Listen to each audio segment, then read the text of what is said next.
Oliver gets the bird. Duck and Oliver's branch line runs from the big station, along the coast, to the town where the small railway has its terminus. One day whilst waiting there, Oliver noticed a cage hanging outside the station master's house. A brightly coloured creature fluttered about inside it. "It's blue and green with red stripes," he told Duck that night in the sheds. "It's got a yellow painted nose and a sort of funnel thing on top. They say," he added doubtfully, "that it talks." "Talks?" scoffed Duck. "If it talks, why doesn't it have to come out of its cage then?" "It's a parrot," laughed the driver. "Some parrots can talk, you know. It belongs to the station master's father. The old man was a sailor. He brought him back from foreign parts." The parrot's name was Cocky. He was only allowed outside on fine days, of course, but he quickly became a favourite with the station staff. Duck and Oliver listened carefully whenever they could, but they never heard him speak. "I don't believe it," Duck said to Oliver one night. Oliver had just been teasing him about Dilly, Donald's duck, and he was cross. "All it does is shriek and flap about. Dilly doesn't talk, but at least she's friendly." But Oliver didn't care a bit.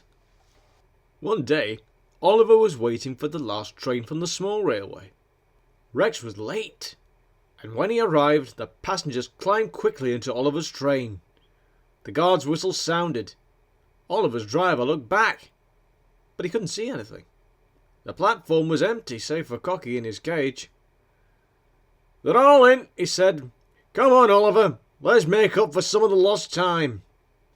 They had a good run, but when they reached the big station, the guard came to see them. He looked very cross indeed. "What are you up to, Oliver?" he demanded. "Next time, wait for my whistle. You might have caused an accident." Oliver was puzzled. "I'm sorry, Mr. Guard, but there was a whistle." "That's right," agreed the driver. "We all heard it." The guard stared blankly at them. He was as confused as they were. "But I was in my van stacking some boxes." A big grin spread across the fireman's face. Then he laughed and laughed. "Cocky!" he exclaimed. "What about him?" asked Oliver curiously.